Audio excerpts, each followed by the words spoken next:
So is this the beginning of the end of a great season for them now? Are they going to find some form to finish Well, they with? needed to win that one. They've got West Ham midweek as well, which could nudge them up a little bit.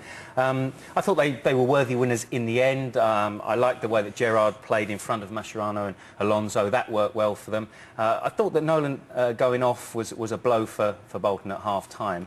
And I have to say that Bolton started the better team, didn't they, in the first 10 minutes? No question, Bolton were very unlucky to be down. I mean, this was really Liverpool's first foray forward. You know, they'd had a succession of chances, both from set pieces and free play. And, you know, they'll feel a little bit disappointed. And normally, you know, he's been the bedrock of the team, Jääskeläinen, and really it's an inexplicable error.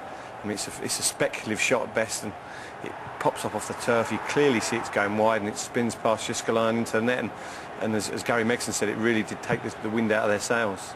But it just shows you how important keepers are. Yuski's been brilliant for Bolton.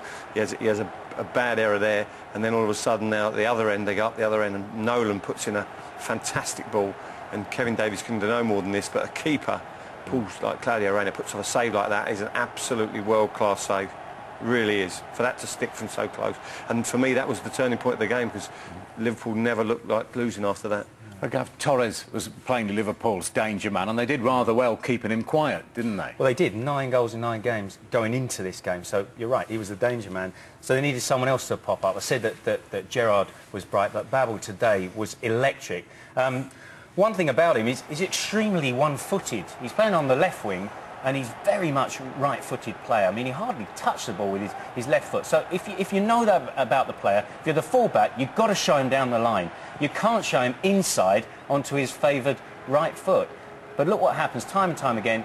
Little dummy, inside, cracking shot on target, and there your problems start. Again, on the left-hand side, here he's double-teamed. Davies comes back in.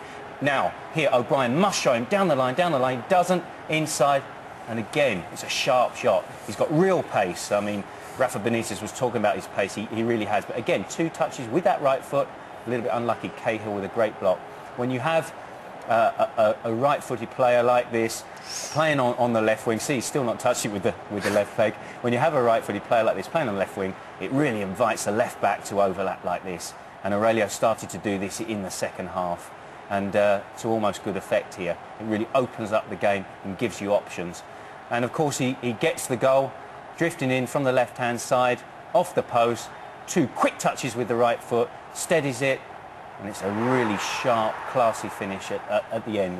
One thing, I'll tell you what, one thing he does need 2 feet for is this celebration. You can't do that on the right foot alone. But he's bright, he's 21 years old, 11.5 million for Ajax, and he does give them options. When you've got somebody who's that one-footed, I never really quite get it. Why not just make him practice on his left foot a little bit more? I think people do. I'm sure Rafa Benitez takes him out and does it, but generally when you're that comfortable on one foot, and it is a very, very good right foot, you're going to favour it. What about Liverpool's defensive method? They don't go man-to-man, do they? No. They mark zonally. They always mark zonally, and Rafa's done that. And what they do is they put a zone right across the 6-yard box.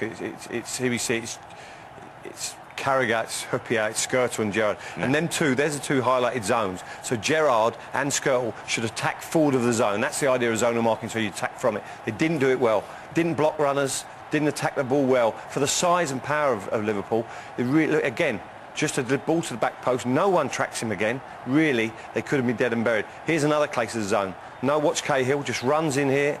Really should score, and that's causing problems all day. Now here we look at this, everyone talks about the near post zone, so it's between Gerrard and Skrtel, and the gap widens, and in runs Cohen. You know, you see it here, look at the distance between Gerrard and Skrtel, gets big. Cohen untracked, unblocked, no one attacks the ball. He should be attacking that, and that's 13 of the 20 goals they've conceded from set pieces. That's more than anyone in the Premier League.